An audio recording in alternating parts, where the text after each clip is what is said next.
Welcome to my rice cooker bento series, where we cook everything together pero separately. One rice cooker, 3 dishes. First, let's make the menudo with some thinly sliced pork. I also added carrots, pero hindi ko sure kung may carrots ba talaga yung menudo. Let me know if may carrots kayo pag nagme-menudo. I also added potatoes, peppers, and onions. To make everything simple, I just got like this menudo sauce from the grocery store and some water. Dish number 1 done. Let's now make some beef with broccoli. We are using thinly sliced beef para mabilis maluto, and half an onion, some garlic, and a very small piece of ginger. For the sauce, I just mixed together water, cornstarch, soy sauce, oyster sauce, and brown sugar. Yung broccoli, hindi muna natin siya ilalagay para hindi siya ma-overcook. And lastly, magsasaing tayo ng rice. So I just have rice and water. Don't worry, hinugasan ko yung rice before adding the water. I also added water to the rice cooker para hindi mag-stick yung mga anything na malalaglag. After 15 to 20 minutes, I opened the rice cooker, released the steam muna, and I added my broccoli. Sorry sa bad camera footage. Ang hirap mag-film ng isang kamay lang. And then you just have to wait for everything to cook. There you have it, a complete meal in the rice cooker.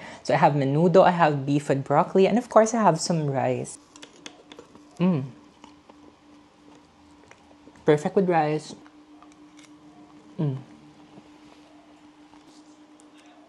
This is the beef with broccoli. I think what I would change lang is hindi ko na muna ilalagay yung broccoli so early. Siguro pag nandun na sa warm function, saka ko na siya ilalagay. Kasi I want my broccoli to be like a lot crunchier. Pero flavor-wise, I think this is perfect. It's so tasty, it's so yummy. And I think what's good with the whole meal is walang cooking oil at all. This is really just all boiling and steamy in the rice cooker. I think this is a lot healthier. What should I make in my rice cooker next?